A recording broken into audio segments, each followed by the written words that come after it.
கடந்த வாரத்திலே ஒரு முக்கியமான காரியத்தை நாம் பார்க்க ஆரம்பித்தோம். அது என்ன? தேவன் அன்பின் தேவன் என்றால் பிறகு ஏன் பழைய ஏற்பாட்டில் எலியாவின் காலத்திலே வானத்திலிருந்து அக்கினியை இறக்கி 102 பேரை கொன்று போட்டார்? 102 பேரை கொன்று போட்டார் என்றால் அப்ப அவர் கொடூரமானவர் தானே, அவர் கொடூரமானவர் என்று தானே அர்த்தம் என்று அநேகர் கேள்வி கேட்கிறார்கள். இதற்கான பதிலை நாம் போன வாரத்திலே பார்க்க ஆரம்பித்தோம். அது மட்டுமல்ல, இதற்கான பதிலை பார்ப்பதற்கு முன்பதாக சில முக்கியமான காரியங்களை நாம் அறிந்து கொள்ள வேண்டும் என்று உங்களுக்கு சொன்னேன். இதிலே முதலாவதாக சத்திய வேதம் என்பது தேவனை நமக்கு காட்டுகிற ஒரு ஆவிக்குரிய கண்ணாடி என்று நான் சொன்னேன். இந்த சத்திய வேதம் என்பது கிறிஸ்தவ மக்களுடைய மத புஸ்தகம் கிடையாது. எல்லா மதத்துக்கும் ஒரு புஸ்தகம் இருக்குது, கிறிஸ்தவங்களுக்கு ஒரு புஸ்தகம் இருக்குது, அப்படி இல்லை. சத்திய வேதம் என்பது தேவனை நமக்கு காட்டுகிற ஒரு ஆவிக்குரிய கண்ணாடி என்பதை நாம் பார்த்தோம். இரண்டாவதாக சத்திய வேதம் என்ற இந்த ஆவிக்குரிய கண்ணாடி தேவனை பற்றி படிப்படியாகத்தான் நமக்கு வெளிப்படுத்துகிறது, கொஞ்சம் கொஞ்சமாகத்தான் வெளிப்படுத்துகிறது. Bible is a progressive mirror. Bible is a progressive revelation. சத்திய வேதம் என்பது தேவனை படிப்படியாக கொஞ்சம் கொஞ்சமாகத்தான் நமக்கு என்ன செய்கிறது? வெளிப்படுத்தி கொண்டே வருகிறது. ஆதியாகமத்திலே தேவனை பற்றி ஒரே அடியாக நாம் என்ன செய்ய முடியாது? அறிந்து கொள்ள முடியாது. ஆதியாகமத்திலே கொஞ்சம் வெளிச்சம், அடுத்து கொஞ்சம் வெளிச்சம், அடுத்து கொஞ்சம் வெளிச்சம், அடுத்து கொஞ்சம் வெளிச்சம். மத்தேயு மார்க்கு லூக்கா வரும் பொழுது இன்னும் அதிகமான வெளிச்சம், அப்புறம் நிருபங்களுக்கு வரும் பொழுது இன்னும் அதிகமான வெளிச்சம். இப்படியே பாருங்க, தேவனை குறித்த வெளிச்சம் போய்கொண்டே இருக்கிறது. அது பாருங்க, யோவான் எழுதின சுவிசேஷம் 1 யோவான் புஸ்தகத்துக்கு வரும் பொழுது, வெளிப்படுத்தின சுவிசேஷத்துக்கு வரும்போது அது முற்று பெறுகிறது. பாருங்க, முடிவு வரும் பொழுது அப்போஸ்தலனாகிய பவுல் எவ்வாறு முடிக்கிறார்? அப்போஸ்தலனாகிய யோவான் எப்படி முடிக்கிறார்? தேவன் அன்பாகவே இருக்கிறார் என்று அப்போஸ்தலனாகிய யோவான் முடிக்கிறார். எனவே நம்முடைய தேவன் யார் என்றால் அவர் அன்பின் தேவனாக இருக்கிறார். பிறகு தேவன் நம்மை எந்த காலத்திலே வைத்திருக்கிறாரோ அந்த காலத்திற்கு ஏற்றார் போல நாம் நடந்து கொள்ள வேண்டும் என்பதை நாம் பார்த்தோம். பிறகு புதிய ஏற்பாட்டின் வெளிச்சத்திலே நாம் நடந்து கொள்ள வேண்டும் என்பதை நாம் பார்த்தோம். அதன் பிறகு இயேசு கிறிஸ்துவின் வாழ்க்கையை ரெஃபர் பண்ணாமல், இயேசு கிறிஸ்துவின் வாழ்க்கையை அனலைஸ் பண்ணாமல் எந்த ஒரு வசனத்தையும், அதாவது பழைய ஏற்பாட்டிலே இருக்கிற ஒரு குறிப்பிட்ட வசனத்தையோ ஒரு குறிப்பிட்ட சம்பவத்தையோ ஒரு முடிவுக்கு என்ன செய்யக்கூடாது? கொண்டு வர கூடாது என்பதை நாம் பார்த்தோம். பழைய ஏற்பாட்டில் அந்த வசனம் இப்படி இருக்குது, இந்த வசனம் இப்படி இருக்குது, அந்த சம்பவம் இப்படி இருக்குது, இந்த சம்பவம் இப்படி இருக்குது இருக்கட்டும். இந்த எல்லா வசனத்தையும் எல்லா சம்பவத்தையும் இயேசு கிறிஸ்துவின் வாழ்க்கையோடு கூட என்ன செய்யணும்? ரெஃபர் பண்ணி பார்க்கணும். ஒத்து போகுதான் பார்க்கணும். ஒத்து போச்சுன்னா எடுத்துக்கொள்ளணும், ஒத்து போகல என்ன செஞ்சிடணும்? ஓரத்தில் வச்சிடணும். ஓகே ஓகே இதை தொடர்ந்து அந்த கேள்விக்கான பதிலை இன்றைக்கு நாம் பார்க்க போகிறோம். பழைய ஏற்பாட்டிலே ஏன் தேவன் அவ்வாறு நடந்து கொண்டார்? கவனிங்கள், எலியாவின் காலத்தில் 102 பேர் செத்தார்களே, இது உண்மையா பொய்யா? இது உண்மைதான், இல்லை என்று நாம் சொல்லவில்லை. ஆனால் ஏன் அவ்வாறு நடந்து கொண்டார் என்பதைத்தான் நாம் புரிந்து கொள்ள வேண்டும். புரிந்து கொள்ளலைனா நம்முடைய வாழ்க்கையில ஒரு பெரிய வெற்றி என்ன செய்ய முடியாது? நாம் பார்க்க முடியாது. வாசிப்போம், லூக்கா எழுதின சுவிசேஷம். லூக்கா எழுதின சுவிசேஷம் எல்லாரும் தொடர்ந்து கவனித்துக் கொண்டே வாருங்கள், அப்பொழுதுதான் இது நன்றாக புரியும். லூக்கா எழுதின சுவிசேஷம் 9ஆம் அதிகாரம் 51ஆம் வசனம் முதல் 56ஆம் வசனம் வரைக்கும். பின்பு அவர் எடுத்துக்கொள்ளப்படும் நாட்கள் சமீபித்த போது அவர் எருசலேமுக்கு போக தமது முகத்தை திருப்பி தமக்கு முன்னாக தூதர்களை அனுப்பினார், அதாவது சீசர்களை அனுப்பினார். அவர்கள் போய் அவருக்கு இடத்தை ஆயத்தம் பண்ணும்படி சமாரியருடைய ஒரு கிராமத்திலே பிரவேசித்தார்கள். அவர் எருசலேமுக்கு போக நோக்கமாய் இருந்தபடினால் அவ்வூரார் அவரை ஏற்றுக்கொள்ளவில்லை. அவருடைய சீசராகிய யாக்கோப்பும் யோவானும் அதை கண்டபோது, ஆண்டவரே, எலியா செய்தது போல வானத்திலிருந்து அக்கினி இறக்கி இவர்களை அழிக்கும்படி நாங்கள் கட்டளையிட உமக்கு சித்தமா என்று கேட்டார்கள். அவர் திரும்பி பார்த்து, நீங்கள் இன்ன ஆவி உள்ளவர்கள் என்பதை அறியீர்கள் என்று அதட்டி, மனுஷகுமாரன் மனுஷனுடைய ஜீவனை அழிக்கிறதுக்கு அல்ல, ரட்சிக்கிறதற்கே வந்தார் என்றார். போதும். இங்கே ஒரு சம்பவத்தை நாம் பார்க்கிறோம். இந்த சம்பவம் உங்களுக்கு நன்றாக தெரியும். இயேசு கிறிஸ்துவும் அவருடைய சீசர்களும் சமாரியருடைய ஒரு கிராமத்துக்கு போகிறார்கள்.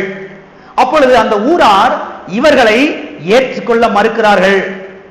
உடனே யாக்கோப்புக்கும் யோவானுக்கும் கோபம் பொத்துக்கிட்டு வந்துருச்சு. கோபம் பொத்துக்கிட்டு வந்துருச்சு. அவருக்கு கூட கோபம் வரல. யாருக்கு? ஆண்டவருக்கு கூட கோபம் வரல. இவங்க ரெண்டு பேர்த்துக்கும் கோபம் பொத்துக்கிட்டு வந்துருச்சு. ஏன்னா இவர்களை பற்றி சத்தியவேதம் சொல்லுகிறது இடி முழக்கத்தின் மக்கள். இவங்க ரெண்டு பேர்த்துக்கு ஒரு பேர் இருக்குது, போவர்னகேஸ், இடி முழக்கத்தின் மக்கள் என்று. அது மட்டுமல்ல, உடனே இந்த ரெண்டு பேருக்கும் பழைய ஏற்பாட்டில் நடந்த ஒரு சம்பவம் நினைவுக்கு வந்துருச்சு. அது என்ன சம்பவம்? எலியாவின் காலத்தில் நடந்த சம்பவம். எலியா ஒரே நாளிலே வானத்திலிருந்து அக்கினி இறக்கி 102 பேரை க்ளோஸ் பண்ணிட்டான். 102 பேரை க்ளோஸ் பண்ணிட்டான். கவனிங்க, இந்த யாக்கோப்பு யோவானும் ஆண்டவர்கிட்ட கேட்கிறாங்க, எஸ்ன்னு சொல்லுங்க ஆண்டவரை, இவங்களை நம்ம கொளுத்திடுறோம். எஸ்ன்னு சொல்லுங்க, இந்த ஊராரையும் நாங்க என்ன செஞ்சிடறோம்? கொளுத்திடுறோம். இந்த ஊரையே கொளுத்தி விடுகிறோம் என்று பாருங்க ஆண்டவரிடத்திலே அனுமதி கேட்கிறார்கள். உடனே கர்த்தர், ஆமாப்பா, எலியா செஞ்சது போலயே நீங்களும் செய்யுங்க, நான் உங்களுக்கு சப்போர்ட் பண்றேன் என்று சொல்லவில்லை. அவர்களை அதட்டினார் என்று இங்கே நாம் வாசிக்கிறோம். எல்லாம் சொல்லுங்க, அதட்டினார். என்ன செஞ்சாரு? சத்தத்தவே காணோம். நீங்க சொல்ற பார்த்தா அதட்டுற மாதிரி தெரியலையே. வீட்டுல எப்படி அதட்டுவீங்க பிள்ளைங்களை? வீட்டுல எப்படி பிள்ளைங்களை அதட்டுவீங்க? சும்மா இருக்க மாட்டேன், குரல்லே அவன் யூரின் போயிடுவான். அந்த மாதிரி அதட்டுவீங்க நீங்க. ஏசு அதட்டுறாரு பாருங்க. இவங்க கேட்கிறாங்க, ஏசுன்னு சொல்லுங்க ஆண்டவரே, எலியா செஞ்சது மாதிரி வானத்துல இருந்து அக்கினி இறக்கி இந்த கிராமத்தை நம்ம கொளுத்திடுறோம். ஆண்டவர் என்ன செய்யறாரு? அவர்களை அதட்டினார். மறுபடியும் சொல்லுங்க, அதட்டினார். அது மட்டுமல்ல, அவர்களை பார்த்து கேட்கிறார், உங்களுக்கு என்ன ஆவி இருக்கிறது என்று கேட்கிறார். ஏதாவது சொல்லுங்க, என்ன ஆவி? ஏன் இவ்வாறு கேட்கிறார் என்றால், தேவ ஆவி என்றால் அது அன்பினாவி, தேவாவி என்றால் அது கிருபையினாவி, தேவாவி என்றால் அது இரக்கத்தினாவி, தேவாவி என்றால் அது வாழ வைக்கிற ஆவி. அது கொள்ளுகிற ஆவி அல்ல, அது அழிக்கிற ஆவி அல்ல, அது வாழ வைக்கிற ஆவி. ஆகவே அக்கினியை இறக்கி அழித்து போடுவதற்கு அனுமதி கேட்ட இவர்களை அதட்டினார் என்று இங்கே நாம் பார்க்கிறோம். அவர்களை ஸ்டாப் பண்றாரு, அவர்களை அரெஸ்ட் பண்றாரு. சீசனார் இருந்து கொண்டு நீ இப்படி எல்லாம் பேசலாமா என்று அவர்களை அதட்டினார். சீசன்னா வாழ வைக்கிறவன். மக்களுக்கு போய் சுவிசேஷத்தை அறிவிச்சு அவர்களை என்ன செய்யணும்? வாழ வைக்கணும். வாழ வைக்கிற ஆவிக்கு பதிலாக அழிக்கிற ஆவி தான் உனக்குள்ள இருக்குது. உனக்குள்ள என்ன ஆவி இருக்குன்னு கேட்கிறாரு. சிலருக்கெல்லாம் பார்த்தா அடுத்தவங்க கெட்டு போயிடணும், அடுத்தவங்க ஒண்ணுமில்லாம போயிடணும், அடுத்தவங்க தரிசா போயிடணும், அடுத்தவங்க குட்டியை சவரா போயிடணும், இப்படிதான் மனதில் ஓடிக்கிட்டு இருக்கும். இது நல்ல ஆவி கிடையாது. எத்தனை பேர் இருக்கிறீங்க? என்ன நினைக்கிறோம்? எல்லாம் அமைதியா இருக்கிறீங்க.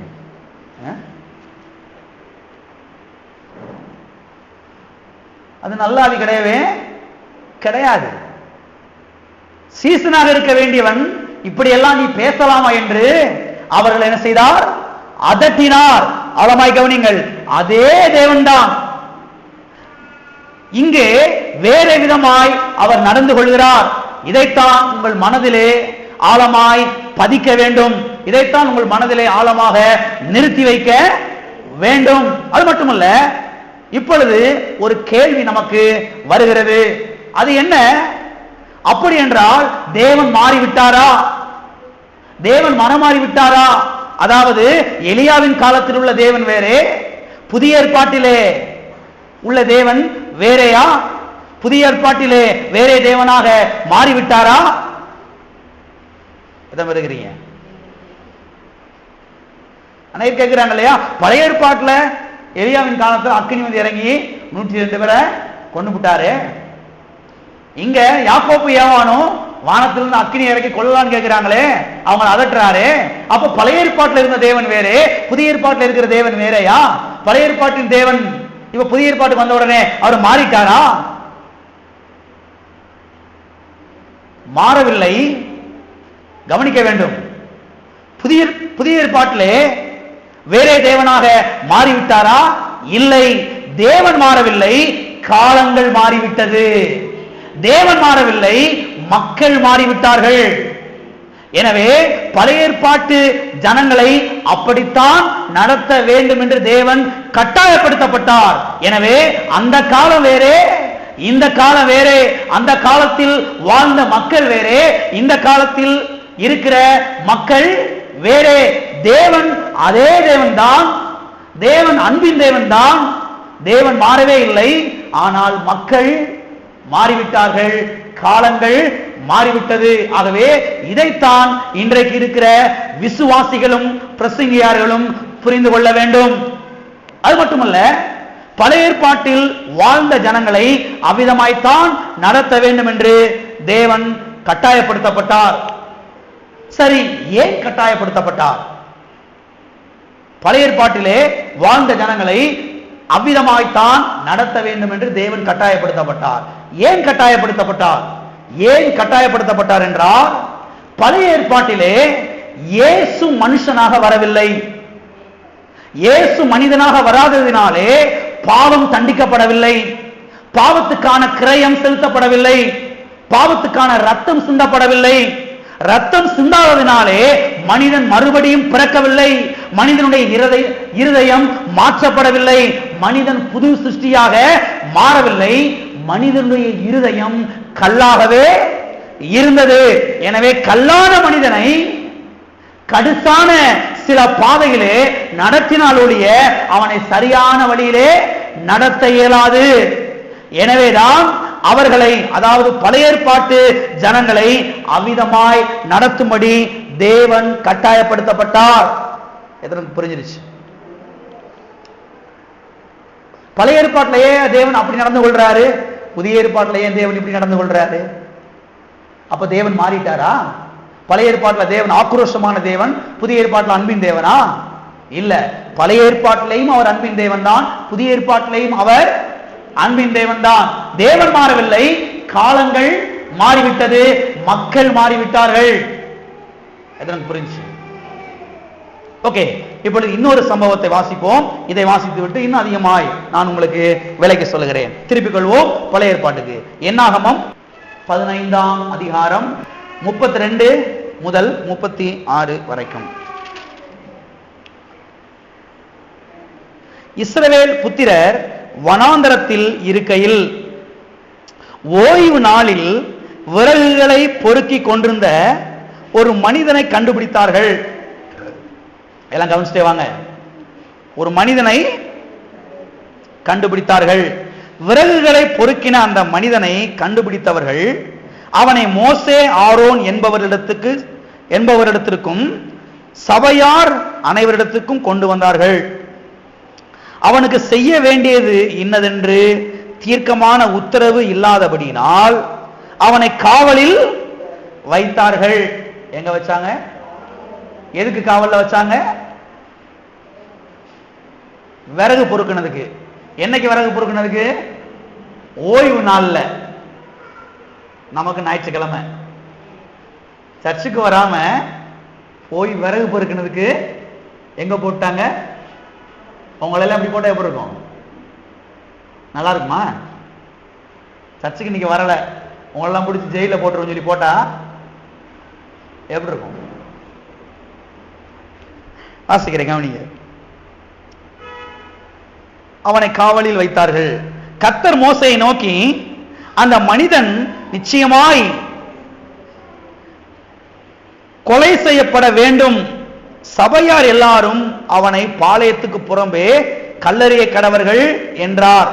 அப்பொழுது சபையார் எல்லாரும் கர்த்தர் மோசேக்கு கட்டளையிட்டபடியே அவனை பாளையத்துக்கு புறம்பே கொண்டு போய் கல்லெறிந்தார்கள். அவன் செத்தான். அவன் செத்தான். இங்கே ஒரு சம்பவத்தை பார்க்கிறோம். ஓய்வு நாளிலே ஒரு மனுஷன் விறகு பொறுக்கி விட்டான். வேற ஒண்ணும் செய்யலங்க, விறகு பொறுக்கனா, அவ்வளவுதான். என்ன செஞ்சா? விறகு பொறுக்கனா. விபச்சாரம் பண்ணல, வேசித்தனம் பண்ணல, கொலை செய்யல, திருடல. நாம நினைக்கிற எந்த ஒரு பாவத்தையும் செய்யவே செய்யல. சிகரெட் குடிக்கல, கஞ்சா குடிக்கல, தண்ணிய போடல, வேற ஒண்ணும் நம்ம நினைக்கிற மாதிரி அவ ஒன்றும் பெரிய தவறெல்லாம் செஞ்சிடல. ஓய்வு நாள்ல என்ன பண்ணா? விறகு பொறுக்கனா, அவ்வளவுதான். ஒருவேளை அந்த மாதிரிலாம் செஞ்சிருது, அவனை கல்லெறிஞ்சு கொண்டிருந்தா கூட சரி போ, ஏதோ அப்படி பண்ணிட்டான் அப்படின்னு விட்டுருக்கலாம். ஆனால் அப்படியெல்லாம் அவன் ஒன்னும் செய்யல, விறகு பொறுக்குனா, அவ்வளவுதான். அது மட்டும் இல்ல, இவனை கண்டுபிடித்து மோசேயின் இடத்திலே கொண்டு வருகிறார்கள். மோசேயின் இடத்திலே கொண்டு வருகிறார்கள். மோசே கர்த்தர் இடத்துல போய் கேட்கிறான். கர்த்தர் சொன்னாரு, அவனை கல்லெறிஞ்சு கொன்று போட்டுருங்கன்னு சொல்லி. அவனை கல்லெறிஞ்சு கொன்று போட்டுருன்னு சொல்லிட்டாரு. கல்லெறிந்தாங்க, அவன் செத்தே போனான். இப்ப எல்லாரும் ஆழமா கவனிங்க. அநேகர் இந்த சம்பவத்தை மனதிலே வைத்துக் கொண்டு அவர்கள் என்ன சொல்லுகிறார்கள் என்றால், அப்ப கர்த்தர் கொடூரமானவர் தானே, கர்த்தர் மோசமானவர் தானே என்று சொல்லுகிறார்கள். இதற்கான பதிலை நாம் புதிய ஏற்பாட்டிலே பார்க்க போகிறோம். ஏனென்றால் நான் ஏற்கனவே சொல்லிட்டேன், இயேசு கிறிஸ்துடைய வாழ்க்கையை ரெஃபர் பண்ணாம பழைய ஏற்பாட்டில் இருக்கக்கூடிய எந்த ஒரு சம்பவத்தையும் எந்த ஒரு வசனத்தையும் ஒரு முடிவுக்கு என்ன செய்யக்கூடாது, கொண்டு வர கூடாது. கவனிக்கிறீங்களா? இதே தேவனை பற்றி புதிய ஏற்பாட்டிலே நாம் பார்க்கிறோம். தேவன் மாம்ச அவதாரம் எடுத்து இந்த பூமியில மனுஷனாக வாழ்ந்தார். அப்பொழுது ஒரு சம்பவத்தை அங்கே நாம் பார்க்கிறோம். வாசிப்போம். யோவான் எழுதின சுவிசேஷம் 1 முதல் 11. இயேசு ஒலிவ மலைக்கு போனார். மறுநாள் காலையிலே அவர் திரும்பி தேவாலயத்துக்கு வந்தபோது ஜனங்கள் எல்லாரும் அவரிடத்தில் வந்தார்கள். அவர் உட்கார்ந்து அவர்களுக்கு உபதேசம் பண்ணினார்.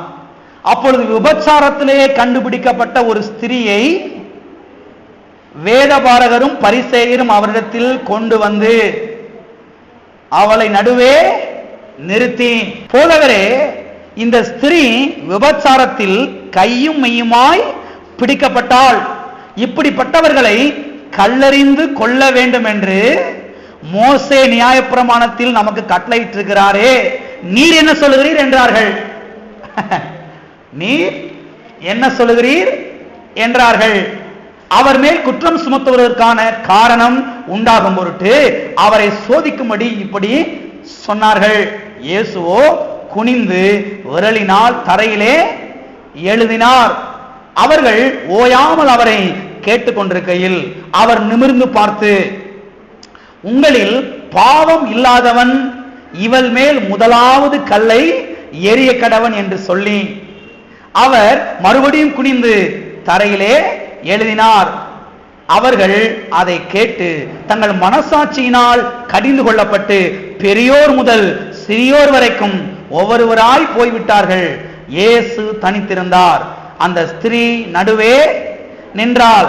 இயேசு நிமிர்ந்து அந்த ஸ்திரியை தவிர வேறே ஒருவரையும் காணாமல், ஸ்திரியே, உன்மே குற்றம் சாட்டினவர்கள் எங்கே? ஒருவனாகிலும் உன்னை ஆக்கினைக்குள்ளாக தீர்க்கவில்லையா என்றார். அதாவது ஒருத்தன் கூட உங்களை கல்லெறியலையான்னு கேட்கிறார். அதற்கு அவள், இல்லை ஆண்டவரே என்றால். இயேசு அவளை நோக்கி, நானும் உன்னை கல்லெறிகிறது இல்லை, நானும் உன்னை ஆக்கினைக்குள்ளாக தீர்க்கிறதில்லை. நீ போ, இனி பாவம் செய்யாதே என்றார். எல்லாம் நல்லா கவனிச்சிருப்பீங்க. கவனிங்க, கல்லறிவதை பற்றி கர்த்தர் இங்கே ஒரு விளக்கம் கொடுக்கிறதை பார்க்கிறோம். விபச்சாரத்திலே கையும் மெய்யுமாய் கண்டுபிடிக்கப்பட்ட ஒரு பெண்ணை வேதபாரகரும் பரிசேயரும் கூட்டிக் கொண்டு வருகிறார்கள். எதற்கு கூட்டிக் கொண்டு வருகிறார்கள்? கல்லறிந்து கொன்று போடுவதற்காக கூட்டிக் கொண்டு வருகிறார்கள். கர்த்தர் எஸ்ன்னு சொல்லியிருந்தார்னா ஒரே போடா போட்டு அன்னைக்கு தள்ளியிருப்பான். அந்த பெண் என்ன செஞ்சிருப்பான்? செத்தே போயிருப்பான். அது மட்டும் இல்ல, இவர்கள் கேட்ட கேள்விக்கு கர்த்தர் என்ன சொல்கிறார் என்றால், உங்களில் யார் யோக்கியனோ அவன் முதலாவது கல்லை இவள் மேல என்ன செய்யட்டும்? எரியட்டும் என்று சொல்லுகிறார். யார் பாவம் இல்லாதவனோ அவன் முதலாவது கல்லை என்ன செய்யட்டும்? இவள் மேலே எரியட்டும் என்று சொல்லுகிறார். சொல்லிவிட்டு மறுபடி தரையில குனிந்து எழுதுகிறார். 9ஆம் வசனம் சொல்லுகிறது, அவருடைய மனசாட்சி குத்தப்பட்டு எல்லாரும் ஓடி போனார்கள் என்று. அதாவது பெரியோர் முதற்கொண்டு சிறியோர் வரைக்கும் என்ன செஞ்சிட்டாங்க? ஓடி போயிட்டாங்க. அது மட்டும் இல்ல, கர்த்தர் அந்த ஸ்திரியை பார்த்து கேட்கிறார், ஸ்திரியே, ஒருவனும் உன்மேல் கல்லெறியவில்லையா என்று. ஒருவனும் உன் மேல கல்லெறியலையான்னு சொல்லி அவள் சொல்லுகிறார், இல்லை ஆண்டவரே. என்னங்க? இல்லை ஆண்டவரே. உடனே இவளுக்குள்ள ஒரு பயம் வந்துருச்சு. அப்ப இவர் எரிஞ்சாலும், ஏன்னா எரியதுக்கு சரியான ஆளு யாரு? இவர் தான். ஏன்னா இவர் பாவம் இல்லாதவர். இப்படித்தானே? எரியுன்னா அடுத்த நிமிஷத்துல இவர் கல்ல நின்றுக்கலாம், எரிஞ்சு இவளை கொன்னே போட்டிருக்கலாம். யாரு இருக்கிறீங்களா? உடனே இவளுக்குள்ள ஒரு பயம் வந்துருச்சு. ஆண்டவர் கேட்கிறாரு, யார் உங்களை கல்லறியலையா? இல்லையா ஆண்டவரே. உடனே இவளுக்குள்ள ஒரு பெரிய பயம் வந்துருச்சு. இவர் ஒருவர் எரிஞ்சாலும் எரிஞ்சிருவாரோ? அதனால தான் இயேசு சொல்றாரு, நானும் உன்னை கல்லறிகிறதில்லை, நானும் உன்னை ஆக்கினைக்குள்ளாக தீர்க்கிறதில்லை. ஏனென்றால் நான் கல்லறிகிற கர்த்தர் கிடையாது, நான் ரட்சிக்கிற கர்த்தர்.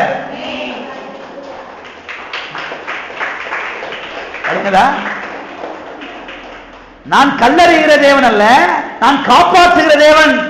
நான் தண்டிக்கிற கர்த்தர் அல்ல, நான் மன்னிக்கிற கர்த்தர்.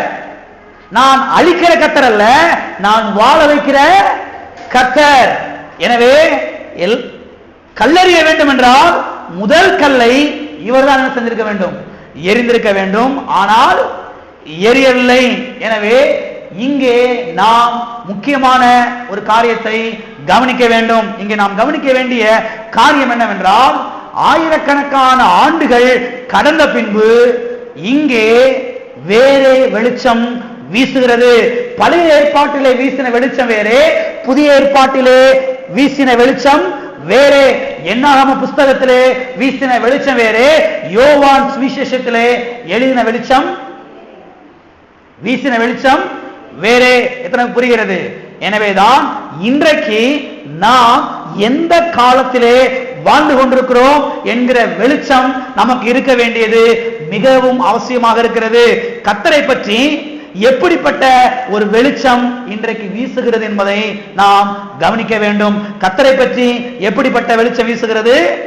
தேவன் அன்பாகவே இருக்கிறார் என்கிற வெளிச்சம் வீசுகிறது. அது மட்டுமல்ல, விபச்சாரத்திலே கையும் மெய்யுமாய் பிடிக்கப்பட்ட அந்த பெண்ணு அன்னைக்கு கல்லறிப்பட்டு செத்திருக்கணும். கர்த்தர் குறுக்க வந்துட்டாரு. கர்த்தர் எவ்வளவு அன்புள்ளவர் என்பதை கவனிச்சு பாருங்க. இதெல்லாம் மனதில் கொண்டு வரணும். கர்த்தர் யார்? என்னுடைய தகப்பன் யார்? அவர் கல்லறிகிறவரா? அவர் அடிக்கிறவரா? அவர் காலை ஒடிக்கிறவரா? அவர் குடும்பத்தை அழிக்கிறவரா? அவர் ரட்சிக்கிறவர், அவர் காப்பாற்றுகிறவர், அவர் வாழ வைக்கிற கர்த்தர். எனவே இன்றைக்கு தேவனை பற்றி இப்படிப்பட்ட ஒரு வெளிச்சம் வீசுகிறது. இந்த வெளிச்சத்தில் என்ன செய்ய வேண்டும்? நாம் வாழ வேண்டும். ஆமென். கர்த்தர் குறுக்கே வந்து சாவை தடுத்து நிறுத்தினார். சாவை தடுத்தது மாத்திரமல்ல, கர்த்தர் அவளை பார்த்து சொன்னார், நீ போ, இனி பாவம் செய்யாதே என்று சொல்கிறார். என்ன அர்த்தம்? உனக்கு ஒரு புதிய வாழ்க்கையை நான் அமைச்சு தர்றேன், நல்ல கௌரவமா போய் வாழு. கர்த்தரை பற்றி எப்படிப்பட்ட வெளிச்சம் வீசுகிறது பாருங்க. உன் பாவத்தை நான் மன்னிக்கிறேன், உனக்கு ஒரு புதிய வாழ்க்கை அமைச்சு தர்றேன், இனி போ, பாவம் செய்யாதே, நன்றாக இரு என்று சொல்கிறார். எனவே இதுதான் புதிய ஏற்பாட்டு கர்த்தர், பாசமுள்ள கர்த்தர், நேசமுள்ள கர்த்தர், மன்னிக்கிற கர்த்தர், மறக்கிற கர்த்தர், வாழ வைக்கிற கர்த்தர். இப்ப எல்லாரும் கவனிங்க. அப்படி என்றால் கர்த்தர் மாறிவிட்டாரா? கர்த்தர் மாறிட்டாரா? கர்த்தர் மாறவில்லை, மக்கள் மாறிவிட்டார்கள். கர்த்தர் மாறல, காலங்கள் மாறிவிட்டது. எலியாவின் காலத்தில் வாழ்ந்த மக்கள் வேறே, இன்றைக்கு புதிய ஏற்பாட்டிலே வாழ்கிற மக்கள் வேறே. மோசே நாட்களிலே வாழ்ந்த மக்கள் வேறே, இன்றைக்கு இயேசு கிறிஸ்துவின் கல்வாரி பாடுகளுக்கு பிறகாக வாழக்கூடிய மக்கள் வேறே. எனவே இன்றைக்கு மக்கள் மாறிவிட்டார்கள், காலங்கள் மாறிவிட்டது. எனவே சத்திய வேதத்தை சரியாக நீங்கள் புரிந்து கொள்ள வேண்டும். சரி, ஏன் பழைய ஏற்பாட்டிலே வாழ்ந்த ஜனங்களை கர்த்தர் அவ்விதமாய் நடத்தினார்? நடத்தும்படி ஏன் கட்டாயப்படுத்தப்பட்டார்? ஏன் அவ்விதமாய் நடத்தினார் என்றால், பழைய ஏற்பாட்டிலே இயேசு மனுஷனாக வரவில்லை. இயேசு மனிதனாக வராததினாலே பாவம் தண்டிக்கப்படவில்லை, பாவத்துக்கான ரத்தம் சிந்தப்படவில்லை, பாவத்துக்கான கிரயம் செலுத்தப்படவில்லை. பாவத்துக்கான ரத்தம் சிந்தப்படாதனாலே மனிதன் மறுபடியும் பிறக்கவில்லை, மனிதனுடைய இருதயம் மாற்றப்படவில்லை, மனிதன் புது சிருஷ்டியாக மாறவில்லை, அவனுடைய இருதயம் கல்லாகவே இருந்தது. எனவே கல்லான மனிதனை கடுசான சில பாதையிலே நடத்தினால் ஒழிய சரியான பாதையிலே நடத்த இயலாது. எனவேதான் எவர்களை பழைய ஏற்பாட்டு ஜனங்களை அவ்விதமாய் நடத்தும்படி தேவன் கட்டாயப்படுத்தப்பட்டார். எத்தனை புரிஞ்சிருச்சு? ஆகவே 30 லட்சம் மக்கள், இஸ்ரவேல் மக்கள் 30 லட்சம் மக்கள், ஒரு பாஸ்டர். மோசே ஒரு பாஸ்டர். நல்லா கவனிச்சு செய்வாங்க. 30 லட்சம் மக்கள் சும்மா வாயில பேசிக்கொண்டே இருந்தால் மறுபடியும் தப்பு செஞ்சுக்கிட்டு தான் இருப்பான். அவனை கல்லெடுத்து போட்டாதான் சரியாவா? ஒருத்தன் கல்லறிப்பட்டு செத்தா எல்லாரும் சரியாயிட்டாங்க. ஞாயிற்றுக்கிழமையா விறக தொடாத, விறக தொட்டா கல்லெறிஞ்சு கொன்னே போட்டுருவாங்க. எத்தனை புரியுது? எனவே இவர்களை இந்த வழியிலே தான் நடத்த முடியும். கர்த்தருக்கு வேற வழி இல்லை. ஆழமாய் கவனிங்கள். அதே கர்த்தர் தான் பழைய ஏற்பாட்டிலேயும், அதே கர்த்தர் தான் புதிய ஏற்பாட்டிலேயும், அதே கர்த்தர் தான். பழைய ஏற்பாட்டிலேயும் மனதிற்கும் உள்ள கர்த்தர் தான், புதிய ஏற்பாட்டிலேயும் மனதிற்கும் உள்ள கர்த்தர் தான். கர்த்தர் மாறவில்லை. காலங்கள் மாறிவிட்டது, மக்கள் மாறிவிட்டார்கள். எனவே கர்த்தர் மாறவில்லை, மக்கள் என்ன செய்து விட்டார்கள்? மாறிவிட்டார்கள், காலங்கள் மாறிவிட்டது. எனவே ஏன் தேவன் பழைய ஏற்பாட்டிலே அவிதமாய் நடந்து கொண்டார் என்றால், அவருடைய இருதயம் மாற்றப்படவில்லை. அவர்கள் மறுபடியும் பிறக்கல, அவங்க புது சிருஷ்டி கிடையாது. தேவனே போய் அவருடைய இருதயத்தில் குடியிருக்க முடியாது. ஏன் குடியிருக்க முடியாது? இயேசு மனுஷனாக வந்து கல்வாரி சிலுவைக்கு போய் ரத்தம் சிந்தல, பாவத்துக்கான கிரயத்தை கொடுக்கல. எனவே அவர்களை அப்படித்தான் என்ன செய்ய வேண்டும்? நடத்த வேண்டும். இதற்கு புரிஞ்சிருச்சு? ஓகே, இதை இன்னும் தெளிவாய் புரிந்து கொள்ள இன்னும் சில காரியங்களை நாம் பார்ப்போம். பழைய ஏற்பாட்டிலே பார்த்தீர்கள் என்று சொன்னால் 10 கற்பனைகளை கர்த்தர் கற்பலகையிலே எழுதி கொடுத்தார் என்று பார்க்கிறோம். 10 கட்டளையை கர்த்தர் கற்பலகையிலே என்ன செய்தார்? எழுதி கொடுத்தார். வாசிப்போம். யாத்ராகமம் 31 அதிகாரம் 32 வாசிக்கிறேன். அவன் பாளையத்துக்கு சமீபத்து அந்த கன்றுக்குட்டியையும் நடனத்தையும் கண்டபோது மோசே கோபம் உண்டவனாகி தன் கையிலே இருந்த பலகைகளை மலையின் அடியிலே எரிந்து உடைத்து போட்டு. பாருங்க, பலகையிலே, அது என்ன பலகை? கற்பலகை என்று இதுக்கு முந்தின அதிகாரத்திலே நாம் வாசிக்கிறோம். கற்பலகையிலே தேவன் 10 கற்பனைகள் என்ன செய்தார்? எழுதி கொடுத்தார். இல்ல கவனிங்க, ஏன் கற்பலகையிலே எழுதி கொடுத்தார் என்றால் அவருடைய இருதயம் கல்லாகவே இருந்தது. எனவே கல்லான அவருடைய இருதயத்திலே ஜீவனுள்ள வார்த்தைகளை கர்த்தராலேயே எழுத முடியாது. எனவேதான் 10 கற்பனைகளை கற்பலகையிலே எழுதி கொடுத்தார். அது மட்டுமல்ல, கர்த்தர் இவர்களை எகிப்திலிருந்து வேறு பிரித்து கொண்டு வந்தார் என்று சத்திய வேதத்திலே நாம் பார்க்கிறோம். 430 வருஷங்கள் எகிப்து தேசத்திலே இவர்கள் அடிமைகளாக இருந்தார்கள். இவர்களை கர்த்தர் ஆட்டுக்குட்டியின் ரத்தத்தினாலே மீட்டெடுத்து வேறு பிரித்து கொண்டு வந்தார் என்பதை நாம் பார்க்கிறோம். இது உண்மைதான். ஆனால் அவருடைய இருதயம் மாறவில்லை. அவர்கள் மறுபடியும் பிறக்கவில்லை. எனவேதான் 10 கற்பனைகளை கற்பலகையிலே என்ன செய்தார்? தேவன் எழுதி கொடுத்தார். அது மட்டுமல்ல, கர்த்தர் எழுதி கொடுத்த 10 கற்பனைகளை மோசே மலையிலிருந்து எடுத்துக்கொண்டு வருகிறான். கவனிங்க, அந்த 10 கற்பனைகளை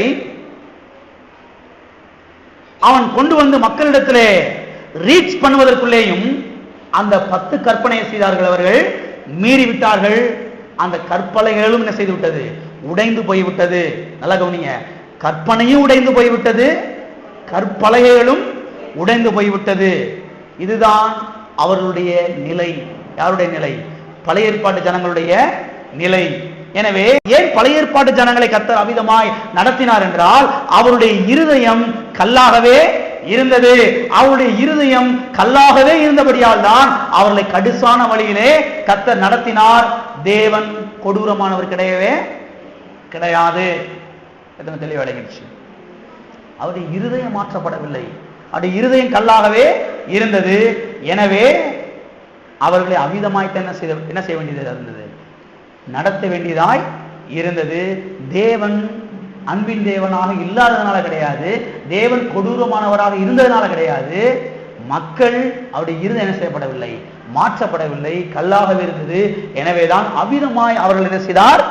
நடத்தினார். அது மட்டுமல்ல, இன்றைக்கு புதிய ஏற்பாட்டிலே இயேசு வந்து விட்டார், ரத்தம் சிந்தி விட்டார், பாவங்களை அவர் மன்னித்து விட்டார், பாவங்களை கழுவி விட்டார், அதை அவர் மறந்து விட்டார், பழைய இருதயத்தை பிடுங்கி எடுத்து விட்டார், புதிய இருதயத்தை நமக்குள்ள என்ன செய்து விட்டார்? வைத்து விட்டார். இப்ப விவரம் என்னன்னா, இந்த மனிதனை கடுசான பாதையிலே நடத்த வேண்டிய அவசியம் இல்லை, கடுசான பாதையிலே நடத்த வேண்டிய தேவையில்லை. எந்த மனிதனை? மறுபடியும் பிறந்த இந்த மனிதனை, புது சிருஷ்டியாக இருக்கிற இந்த மனிதனை கடுசான பாதையிலே நடத்த வேண்டிய அவசியம் இல்லை. இவனை கல்லெறிஞ்சு மண்டையெல்லாம் உடைச்சு இவனை கொல்ல வேண்டிய அவசியம் கிடையவே கிடையாது. சரி, புதிய ஏற்பாட்டிலே தேவன் எவ்வாறு ஜனங்களை நடத்துகிறார்? பழைய ஏற்பாட்டில் கல்லெறிஞ்சிருக்கலாம் ஒருவேளை, புதிய ஏற்பாட்டில் தேவன் ஜனங்களை எவ்வாறு நடத்துகிறார்? வாசிப்போம். சங்கீதம் 32 8ஆம் வசனம். நான் உனக்கு போதித்து நீ நடக்க வேண்டிய வழியை உனக்கு காட்டுவேன், உன்மேல் என் கண்ணை வைத்து உனக்கு ஆலோசனை சொல்லுவேன். கண்ணை வைத்து ஆலோசனை சொல்லுவேன். எதை வைத்து? கண்ணை வச்சா கல்ல வச்சா? மறுபடியும் கவனிங்க, கண்ணை வச்சு ஆலோசனை கொடுக்கிறாரா இல்ல கல்ல வச்சு ஆலோசனை கொடுக்கிறாரா? உங்களுக்கு எப்படி வசதி? கவனிங்க, சரீரத்திலே மென்மையான ஒரு பகுதி எதுனா இந்த கண்ணு தான். கர்த்தர் பாருங்க, இதை வச்சுதான் புதிய ஏற்பாட்டு விசுவாசிகளை நடத்துகிறார். எனவே இது கல்லறிகிற காலம் அல்ல, இது லேசாய் நடத்துகிற காலம். ஆமென். அது மட்டுமல்ல, இதை புரிந்து கொள்ள 2 மிருகங்களை கர்த்தர் நமக்கு முன்னால வைக்கிறார். வாசிப்போம். 2 மிருகங்களை கர்த்தர் நமக்கு முன்னாக வைக்கிறார். 9ஆம் வசனத்தை வாசிக்கிறேன், கவனிங்க. வாரினாலும் கடிவாளத்தினாலும் வாய் கட்டப்பட்டால் ஒழிய உன் கிட்ட சேராத புத்தி இல்லாத குதிரையை போலவும் கோவேறு கழுதையை போலவும் இருக்க வேண்டாம். குதிரை மாதிரி இருக்காத, கழுத மாதிரி இருக்காத. கவனிக்கிறீங்களா? கழுத மாதிரி இருக்காத, குதிரை மாதிரியும் இருக்காத. இந்த கழுதை இருக்குது, இது ரொம்ப ஸ்லோவா போகும். குச்சியை வச்சு குத்துனாதான் நகம் ஒரடியாவதும். இந்த குதிரை இருக்குது, நீங்க லேசா குத்துனா அங்க போய் நிற்கும். 10 கிலோமீட்டர் தூரத்துக்கு போய் அங்க போய் நிற்கும். அது ரொம்ப ஃபாஸ்ட். கழுதை ரொம்ப ஸ்லோ, குதிரை ரொம்ப ஃபாஸ்ட். எனவே கர்த்தருங்க என்ன சொல்றாருன்னா, கழுதையை போல நடத்துவது, அதாவது கழுதையை நடத்துவதை போல விசுவாசிகளை நடத்தக்கூடாது என்று சொல்லுகிறார். கவனிங்க, புதிய ஏற்பாட்டு ஜனங்களை குறித்து வாசிக்கிறோம் இல்லையா? புதிய ஏற்பாட்டு ஜனங்களை கர்த்தர் எப்படி நடத்துறாரா? கண்ணை வைத்து நடத்துகிறாரா? எல்லாரும் சொல்லுங்க, கண்ணை வைத்து. கல்லை வச்சு இல்ல, எதை வச்சு? கண்ணை வைத்து கர்த்தர் என்ன செய்கிறார்? நடத்துகிறார். அது மட்டும் இல்ல, பழைய ஏற்பாட்டிலே கல்லறிய செய்ததை போல இன்றைக்கு புதிய ஏற்பாட்டிலேயும் கல்லறிய சொன்னா ஒருத்தவங்க கூட உயிரோட இருக்க மாட்டாங்க. ஒருத்தவங்க கூட உயிரோட இருக்க மாட்டாங்க. கல்லறிப்பட்டு எல்லாரும் என்ன செய்ய வேண்டியதுதான்? சாக வேண்டியதுதான். எனவே இன்றைக்கு நாம் என்ன காலத்தில் வாழ்கிறோம் என்றால், கிருபையின் காலத்திலே வாழ்கிறோம், அன்பின் காலத்திலே வாழ்கிறோம். நியாயப்பிரமாணத்தின் காலத்திலே அல்ல, கிருபையின் காலத்திலே வாழ்கிறோம். ஆகவே ஒரு காரியத்தை நம்முடைய மனதிலே நாம் வைக்க வேண்டும். நம்முடைய அப்பா பழைய ஏற்பாட்டிலேயும் அன்பின் அப்பா தான், புதிய ஏற்பாட்டிலேயும் அன்பின் அப்பா தான். எத்தனை தெளிவாக விளங்கிடுச்சு? ஆமென். பழைய ஏற்பாட்டிலேயும் அன்பின் அப்பா தான், புதிய ஏற்பாட்டிலேயும் அவர் அன்பின் அப்பா தான். பழைய ஏற்பாட்டிலே ஏன் ஜனங்களை அவ்வாறு நடத்தினார்? அவர்கள் மறுபடியும் பிறக்கவில்லை, அவர் புது சிருஷ்டியாய் மாறவில்லை, அவருடைய இருதயம் கல்லாகவே இருந்தது. எனவே அவர்கள் அப்படித்தான் செய்ய வேண்டியதாக இருந்தது, நடத்த வேண்டியதாக இருந்தது. இன்றைக்கு புதிய ஏற்பாட்டில் உங்களுடைய இருதயம் என்ன செய்யப்பட்டிருக்கிறது? மாற்றப்பட்டிருக்கிறது. இயேசு கிறிஸ்துவின் ரத்தத்தினாலே நீங்கள் புது சிருஷ்டியாக இருக்கிறீர்கள். நீங்கள் தேவனுடைய ஆலயமாக இருக்கிறீர்கள். தேவாதி தேவனே வந்து உங்க இருதயத்துல வாசம் பண்றாரு. எனவே உங்களை நடத்துறது ரொம்ப ஈஸி. உங்களை கல்லெறிஞ்சு நடத்த வேண்டிய அவசியம் இல்லை. இப்படி கண்ணால பார்த்தாவே போது சரியாயிடுவீங்க. கண்ணால பார்த்தாவே போது நீங்க சரியாயிடுவீங்க. பழைய ஏற்பாட்டுல கண்ணால பார்த்தா அவ்வளவுதான், சரிப்பட்டு வராது. கல்லை எடுத்தாதான் சரியாகும். ஒருத்தர் செத்தா மிச்சம் எல்லாரும் பிழைச்சுக்கிட்டாங்க. ஞாயிற்றுக்கிழமையா சர்ச்சுக்கு வராம இங்கேயும் போகாத, வராது பொறுக்க கொன்னே போட்டுருவாங்க. யாரும் பார்க்க மாட்டாங்க. கல்லெறிஞ்சு ஒரே போடு முடிஞ்சு. அதே மாதிரி இன்னைக்கு உங்களெல்லாம் கல்லெறிஞ்சு போட்டா என்ன ஆகும்? ஒருத்தவங்க கூட பிழைக்க மாட்டீங்க. நிச்சயம் ஒருத்தவங்க கூட பிழைக்க மாட்டீங்க. நானும் பிழைக்க மாட்டேன். எல்லாருமே கல்ல போட வேண்டியதுதான். எத்தனை பேர் இருக்கிறீங்க? எனவே காலங்கள் மாறிவிட்டது, ஜனங்கள் மாறிவிட்டார்கள், கர்த்தர் மாறல. ஆமென். தேவன் அன்றைக்கு இன்றைக்கு என்றைக்குமே அவர் அன்பின் தேவன் தான். ஆமென். பழைய ஏற்பாட்டில் அவர் வந்து கொடூரமான தேவன் அல்ல, புதிய ஏற்பாட்டில் அன்பின் தேவன் அல்ல. பழைய ஏற்பாட்டிலேயும் அன்பின் தேவன் தான், புதிய ஏற்பாட்டிலேயும் அன்பின் தேவன் தான். பழைய ஏற்பாட்டில் அப்படி நடந்து கொண்டார்னா சில காரணங்கள் இருக்கிறது. புதிய ஏற்பாட்டிலே இப்படி நடந்து கொண்டார் என்றால் அதுக்கு சில காரணங்கள் இருக்கிறது. இதை நாம் சரியாக புரிந்து கொள்ள வேண்டும். புரிந்து கொண்டால்தான் நம்முடைய ஜெபத்துக்கு நாம் பதிலை பெற்றுக்கொள்ள முடியும். ஆமென். தெளிவாயிடுச்சா? ஆமென். பழைய ஏற்பாட்டில் விறகு பொறுக்கிறவனுக்கு கல்லெறி, புதிய ஏற்பாட்டில் விபச்சாரத்துல பிடிச்சு வந்திருக்கிறாங்க, அந்த மாதிரி பழச்சுக்கிடுச்சு. ஏன்னா கர்த்தர் மன்னிக்கிற கர்த்தராக இருக்கிறார். ஆமென். இயேசு வந்துட்டாரு. மையம் இயேசு தான். இயேசு குறுக்க வரலைனா நீங்களும் தொலைஞ்சீங்க, நானும் தொலைஞ்சேன். இயேசுதான் நம்முடைய வாழ்க்கையின் சென்டராக இருக்கிறார், மையமாக இருக்கிறார். எல்லாரும் இயேசுக்காக கரங்களை உயர்த்தி கர்த்தரை ஸ்தோத்திரிப்போம். ஆமென். இயேசு ரத்தம் சிந்தலைனா, இயேசு கல்வாரி சிலுவையில் தண்டிக்கப்படலைனா, என்னுடைய பாவத்தெல்லாம் அவர் சுமக்கலைனா நமக்கும் கல்லறிதான், நமக்கும் கல்லறிதான். வேற வழியே இல்லை. இயேசு குறுக்கே வந்து விட்டார். இயேசு கல்வாரி சிலுவையிலே நம்முடைய பாவங்களுக்காக தண்டிக்கப்பட்டிருக்கிறாரு. நம்முடைய பாவத்துக்காக அவர் அடிக்கப்பட்டிருக்கிறாரு. அவர் ரத்தத்தை சிந்திருக்கிறாரு. அந்த ரத்த புண்ணியத்தினாலே இன்றைக்கு நாம் பாவம் மன்னிக்கப்பட்டிருக்கிறோம், புது சிருஷ்டியாய் மாறி இருக்கிறோம், தேவனுடைய ஆலயமாக இருக்கிறோம். அந்த தேவாதி தேவன் இன்றைக்கு நம்முடைய இருதயத்தில் வந்து என்ன செய்கிறார்? வாசம் பண்ணி கொண்டிருக்கிறார். இப்ப இங்க இருந்து அவரு கண்ணை வச்சு ஆலோசனை கொடுக்கிறாரு. இப்படி போ, இப்படி போ, இப்படி போகாதுன்னு சொல்றாரு. லேசா நடத்துறாரு. ஆமென். எத்தனை பேர் இருக்கிறீங்க? ஓகே. அது மட்டும் இல்ல, நம்முடைய தேவன் அன்பினால் உந்தப்பட்டு அநேகரை குணமாக்கினார் என்று சத்திய வேதத்தில் நாம் பார்க்கிறோம். புதிய ஏற்பாட்டிலே பாருங்க, இயேசுவை நாம் பார்க்கிறோம். அவர் அன்பினாலே உந்தப்பட்டு அநேகரை குணமாக்கினார். வாசிப்போம். மத்தேயு 14ஆம் அதிகாரம் 14ஆம் வசனம். இயேசு வந்து திரளான ஜனங்களை கண்டு அவர்கள் மேல் மனதுருகி, என்னங்க மனதுருகி, அவர்களில் வியாதியஸ்தர்களாயிருந்த அவர்களை சுஸ்தமாக்கினார். எத்தனை பேரை சுஸ்தமாக்கினார்? அவர்களில் வியாதியாய் இருந்தவர்களை, அங்கே வியாதியை வந்த அத்தனை பேரை என்ன செய்தார்? சுகமாக்கினார், சுஸ்தமாக்கினார். எதனாலே சுகமாக்கினார்? மனதுருகி. எல்லாம் சொல்லுங்க, மனதுருகி. என்னாகி? மனதுருகி. கவனிங்க, மனதுருக்கம் என்றால் அன்பினால் உந்தப்படுதல் என்று அர்த்தமாகும்.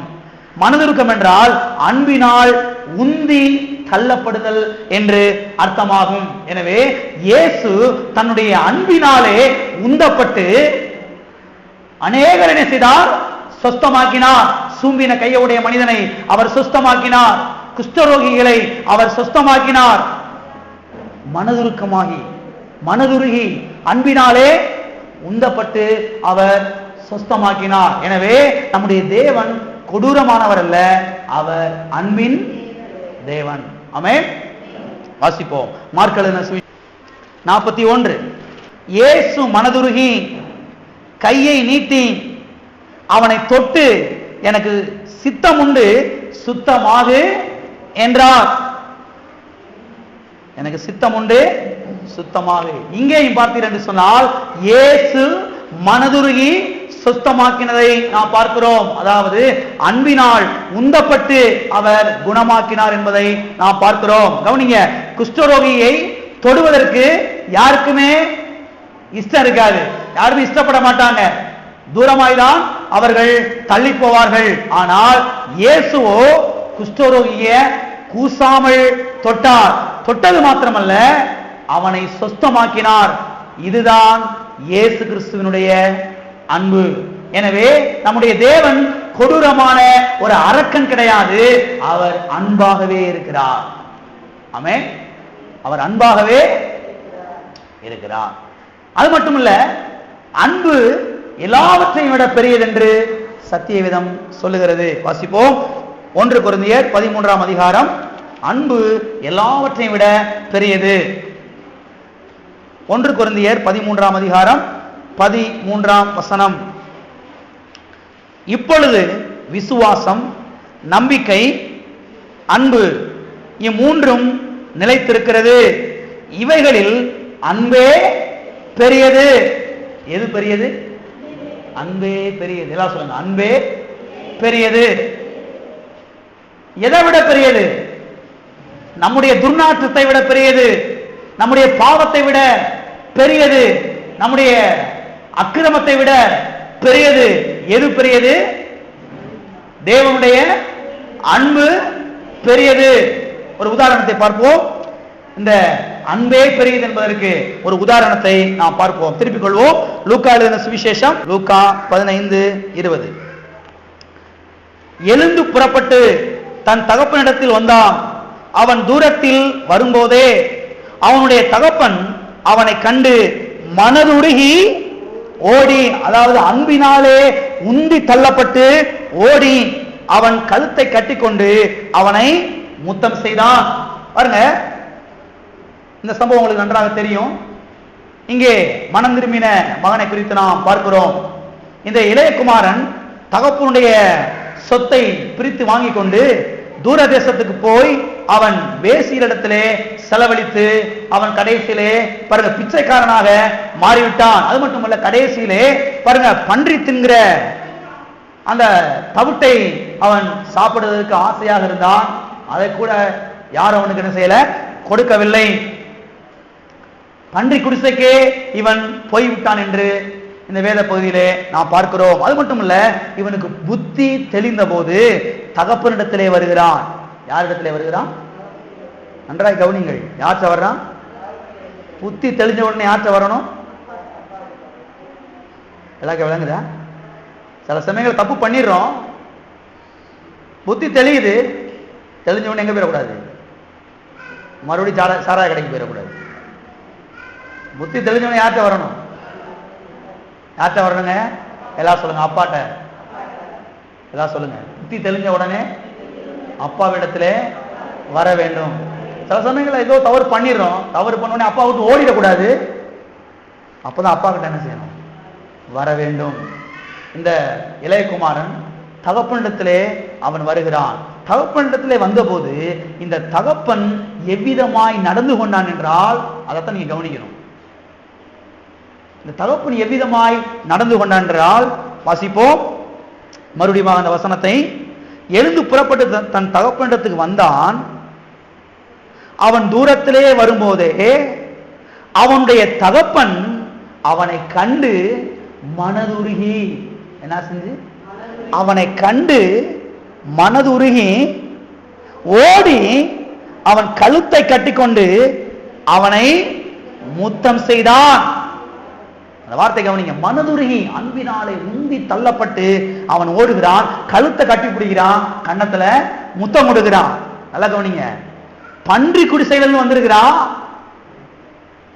ஒரே துர்நாற்றம், பக்கத்திலேயே போக முடியல. ஆனால் தகப்பனுக்கும் இந்த தகப்பனும் ஓடி போய் கழுத்தை கட்டி பிடிச்சு என்ன செய்யறான்? முத்தம் செய்யறான். உங்க மாதிரி சாக்கடையில் வந்துட்டான்னு வச்சுக்கோங்க, ஓடி போய் கட்டி பிடிச்சு முத்தம் கொடுப்பீங்களா? நான் சைலண்டா இருக்கீங்க. உங்க மாதிரி சாக்கடையில் விழுந்தா வச்சுக்கோங்க, களவாணி பயலே, அப்ப முத்தி அப்படியே இருக்கிற உனக்கு போடா அப்படி குச்சி எடுத்து 4 சாத்து சாத்தி குளிச்சுட்டு போன மரியாதை வெளியே வா, வீட்டுக்கு வந்துடாத சொல்லுவோமாங்க. நல்லா கவனிங்க.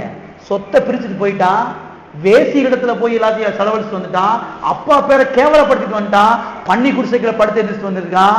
இப்ப வர்றான், அவன் வர்றதுக்கு முன்னாலேயே இவன் வேகமா ஓடி போய் தகப்பேன் கட்டி பிடிச்சு முத்தம் செய்கிறான். அதுதான் தகப்பனுடைய அன்பு.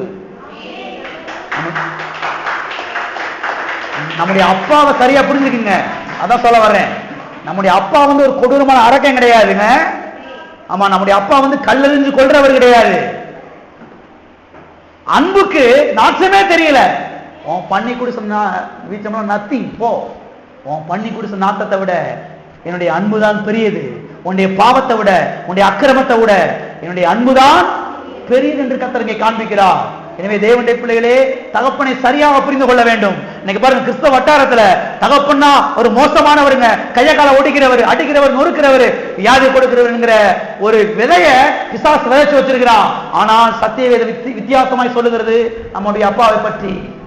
வேசிகளத்துல போயிட்டு வந்திருக்கிறான், நாத்தத்துல படுத்து கிடந்து வந்திருக்கிறான், அன்னி குடிசையில படுத்து கிடந்திருக்கிறான், அப்பா பேரை கேவலப்படுத்திட்டு வந்திருக்கிறான். இப்ப புத்தி தெளிஞ்சு அப்பா கிட்ட வர்றான். அவன் அங்க வரும்போது இவன் எங்க எந்திரிச்சு ஓடுறான் பாருங்க. ஓடி போய் மனதுருகி என்று எழுதப்பட்டிருக்கிறது.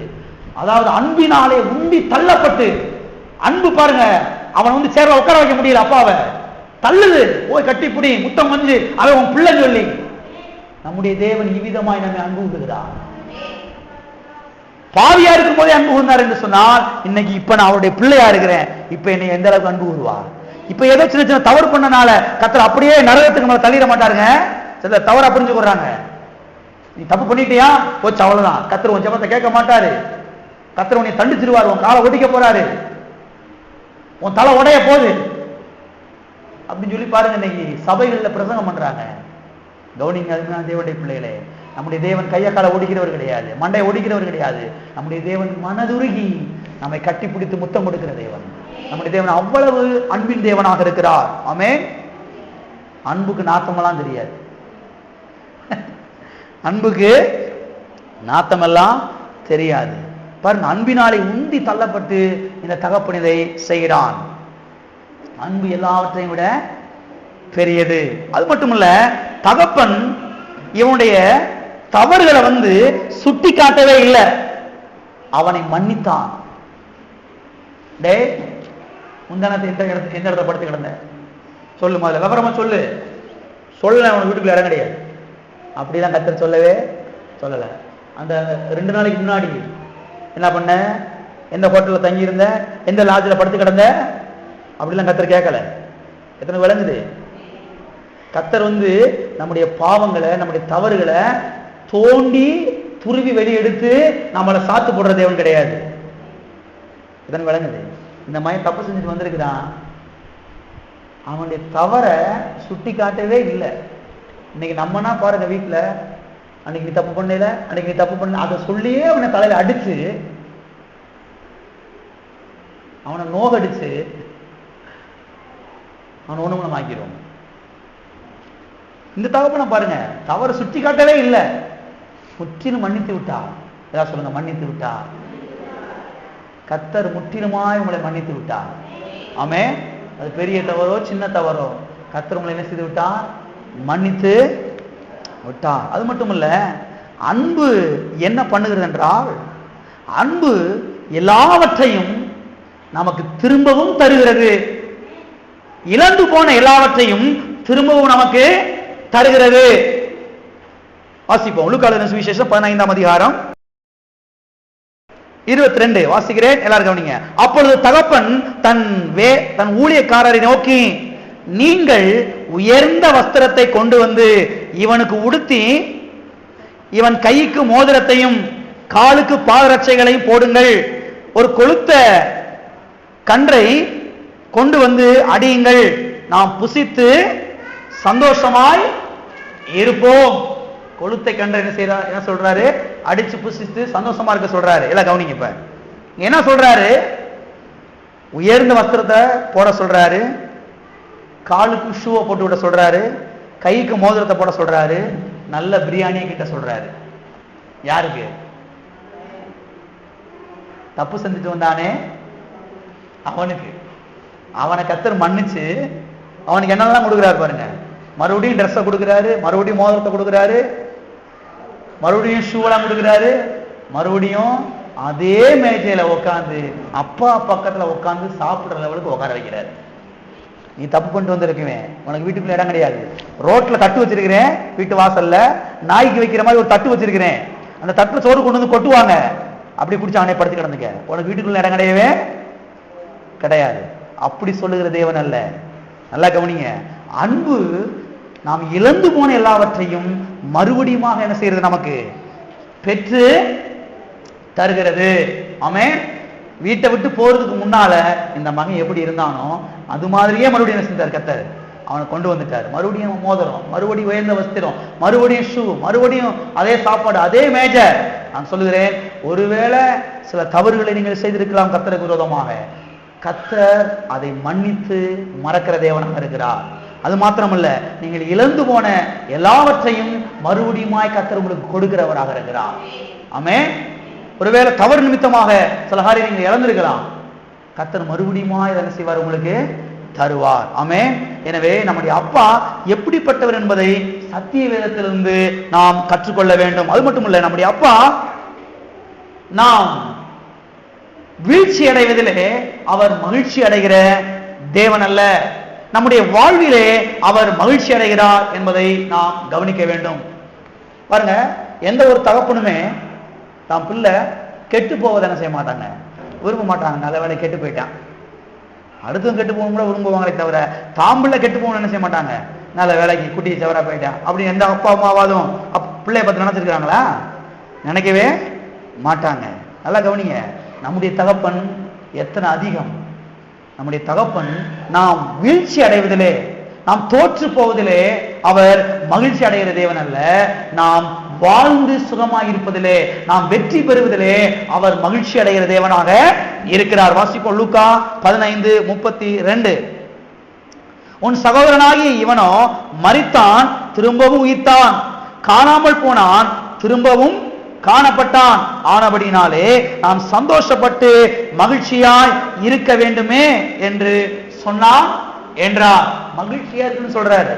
எனவே நம்முடைய தேவன் நாம் வீழ்ச்சி அடைவதிலே அவர் மகிழ்ச்சி அடைகிற தேவன் அல்ல, நாம் வாழ்ந்து இருப்பதிலே அவர் மகிழ்ச்சி அடைகிற தேவனாக இருக்கிறார். ஆமென்.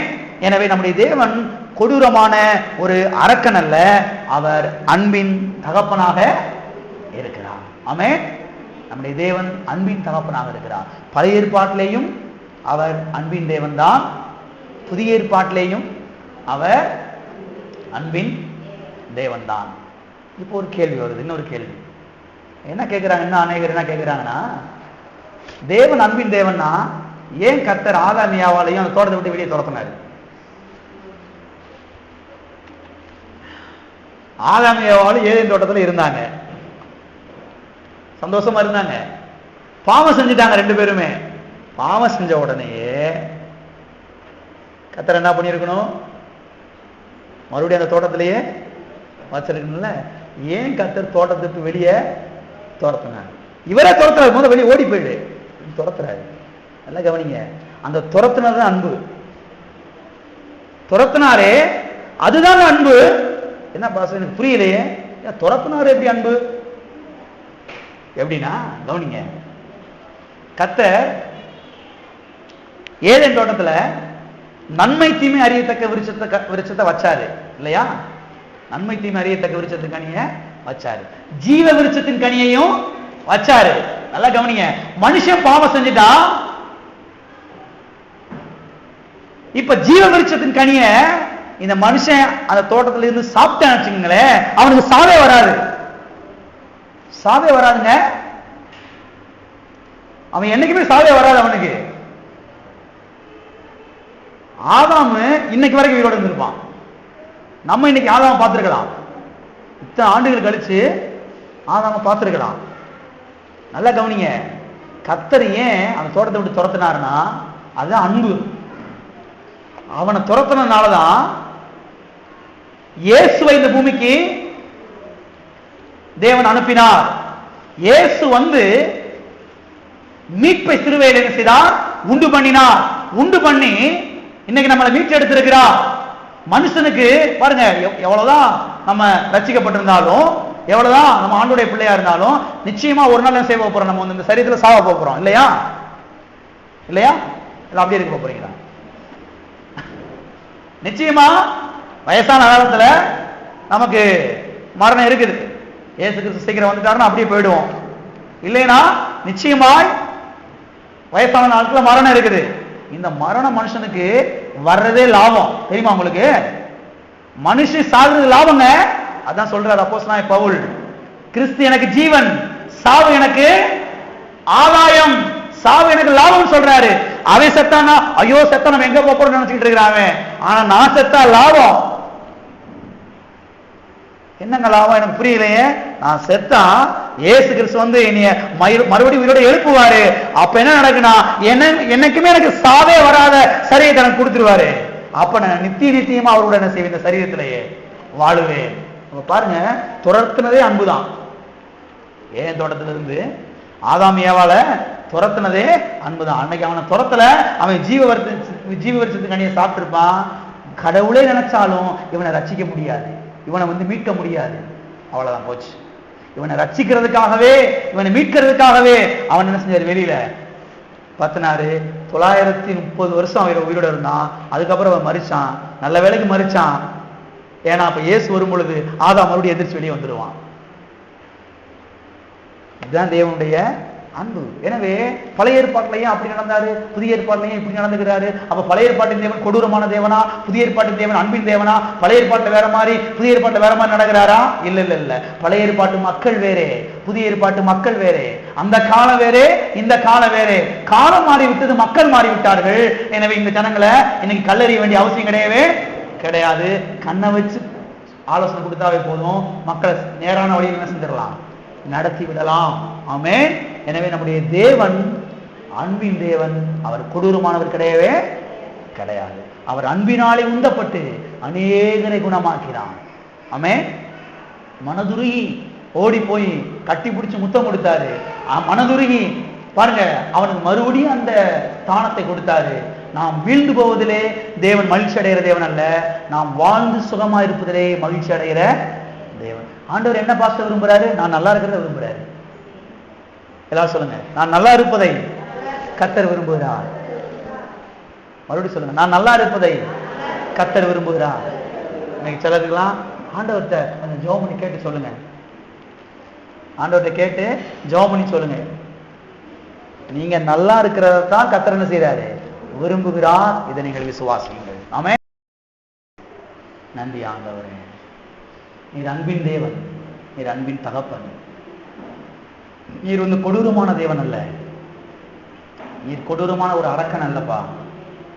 அன்பினாலே உந்தி தள்ளப்பட்டு அநேகரை சுகமாக்கினீர், குஷ்டரோகிகளை சுஸ்தமாக்கினீர், வியாதியஸ்தர்களை சுஸ்தமாக்கினீர். உடைய மனதுருக்கம் பெரியது, உடைய அன்பு பெரியது, உடைய இரக்கம் பெரியது, உடைய கிருபை பெரியது ஆண்டவரே. இன்றைக்கு நீர் எங்கள் மேலே கோபமாக இல்லை, எங்கள் மேலே நீர் எரிச்சலாக இல்லை. இன்றைக்கு எங்கள் மேலே நீர் அன்பாகவே இருக்கிறீர், அன்பாகவே இருக்கிறீர் ஆண்டவரே.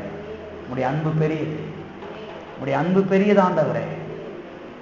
உடைய அன்பு பெரியது, உடைய அன்பு பெரிய இருக்கத்தாவே. ஓ ஸ்தோத்திரம், ஸ்தோத்திரம், ஸ்தோத்திரம் ஆண்டவரே. இன்றைக்கு நான் உங்களுடைய பிள்ளையாக இருக்கிறேன், மறுபடியும் பிறந்திருக்கிறேன், தேவனுடைய ஆலயமாக இருக்கிறேன், புது சிருஷ்டியாக இருக்கிறேன். சதையான இருதயத்தை எனக்குள்ளே வைத்திருக்கிறீர், கல்லான இருதயத்தை பிடுங்கி எடுத்து விட்டீர். இன்னைக்கு எனக்குள்ள கல்லான இருதயம் கிடையாது, சதையான இருதயம் இருக்கிறது, மென்மையான இருதயம் இருக்கிறது. இன்றைக்கு இந்த இருதயத்திலே உங்களுடைய வசனத்தை எழுதுகிறீர். பழைய ஏற்பாட்டுல கல்லுல எழுதி கொடுத்தீங்க ஆண்டவரே, அவங்க இருதயம் கல்லாக இருந்துச்சு. இன்னைக்கு என் இருதயம் கல்லா இல்ல, இன்னைக்கு சதையா இருக்குது எனக்கு. எனவே இன்னைக்கு உங்களுடைய வார்த்தையை என் இருதயத்துல எழுதுறீங்க, என் இருதயத்திலே உங்களுடைய வசனத்தை எழுதுகிறீர் ஆண்டவரே. எழுதுகிறபடியால் உங்களுக்கு ஸ்தோத்திரம். ஓ உங்களுடைய வார்த்தைகளை என் இருதயத்தில் எழுதுகிறபடியால் ஸ்தோத்திரம். கல்லை வைத்து நீர் எனக்கு ஆலோசனை கொடுக்கிற தேவன் அல்ல, கண்ணை வைத்து ஆலோசனை கொடுக்கிறவர். கண்ணை வைத்து எனக்கு நீர் ஆலோசனை கொடுக்கிறவர் ஆண்டவரே. கர்த்தாவே உமக்கு ஸ்தோத்திரம். கழுதை நடத்துற மாதிரி, குதிரை நடத்துற மாதிரி நீர் நடத்தலப்பா. உங்களுடைய பிள்ளையாக நீர் என்னை நடத்துகிறீர் ஆண்டவரே. நான் உங்களுடைய பிள்ளையாக இருக்கிறேன், கண்ணை வைத்து நீர் என்னை நடத்துகிறீர் ஆண்டவரே. ஓ இந்த ரட்சிப்புக்காக நன்றி இயேசுவே. நீர் கல்வாரி சிலுவையிலே ஏற்படுத்தின இந்த ரட்சிப்புக்காக நன்றி, மீட்புக்காக நன்றி ஆண்டவரே. தகப்பனே உமக்கு ஸ்தோத்திரம். நீர் கல்லெறிந்து கொள்ளுகிற தேவன் அல்ல, நீர் ரட்சிக்கிற தேவன், காப்பாற்றுகிற தேவன், வாழ வைக்கிற தேவன், கண்ணீரை துடைக்கிற தேவன் ஆண்டவரே, சுகமாக்குகிற தேவன் நீர். ஓ உமக்கு நன்றி, உமக்கு நன்றி, உமக்கு நன்றி, உமக்கு நன்றி. நல்ல பிதாவே, கர்த்தராகிய இயேசு நாமத்தில் உடைய சமூகத்திலே நாங்கள் வருகிறோம். ஆசீர்வதிக்கப்பட்ட இந்த வேலைக்காக நாங்கள் உமக்கு நன்றி செலுத்துகிறோம். கர்த்தாவே உம்மை நாங்கள் ஸ்தோத்தரிக்கிறோம், உம்மை போற்றுகிறோம், உம்மை வாழ்த்துகிறோம், உம்மை வணங்குகிறோம் கர்த்தாவே. தகப்பனே நீர் அன்பின் தேவன் என்பதை நாங்கள் இன்றைக்கு அறிந்து கொண்டோம் கர்த்தாவே. இந்த அன்பின் செய்தியிலே கர்த்தா, அன்பின் காரியத்தில் நாங்கள் ஆழமாய் வேறுன்ற எங்களுக்கு உதவி செய்ய வேண்டும்படியா நாங்கள் ஜெபிக்கிறோம் கர்த்தாவே. தகப்பனே உமக்கு ஸ்தோத்திரம். அன்பிலே வேரூன்றி என்று எழுதப்பட்டிருக்கிறதே, அன்பிலே ஆழமாய் வேறுன்ற உதவி செய்வீராக கர்த்தாவே. உமக்கு ஸ்தோத்திரம். நீர் தண்டிக்கிற தேவன் அல்ல, நீர் மன்னிக்கிற தேவன். நீர் அடிக்கிற தேவன் அல்ல கர்த்தாவே, நீர் மன்னிக்கிற தேவன் ஆண்டவரே. நீர் அழிக்கிற தேவன் அல்ல, நீர் வாழ வைக்கிற தேவன் ஆண்டவரே. நாங்கள் வாழ்ந்து சுகமாயிருப்பதை நீர் விரும்புகிறீர்கள் கர்த்தாவே. உமக்கு ஸ்தோத்திரம். நாங்கள் வாழ்வதற்காகவே நீர் கல்வாரி சிலுவையிலே ஜீவனை கொடுத்தீங்க தகப்பனே. நன்றி. எல்லா துதிகான மகிமை உமக்கே நாங்கள் செலுத்துகிறோம் இயேசு நாமத்தில் பிதாவே. என் ஆத்துமாவே கர்த்தரை ஸ்தோத்திரே, என் ஆத்துமாவே கர்த்தரை ஸ்தோத்திரே. சகல உபகாரங்களே நம்முடைய கர்த்தராகிய இயேசு கிறிஸ்துவின் கிருபையும் பிதாவாகிய தேவனுடைய அன்பும் பரிசுத்த ஆவியானவருடைய அந்யோன்ய ஐக்கியமும் இப்போதும் எப்போதும் நாம் அனைவரோடும் கூட சதா காலங்களிலும் இருப்பதாக.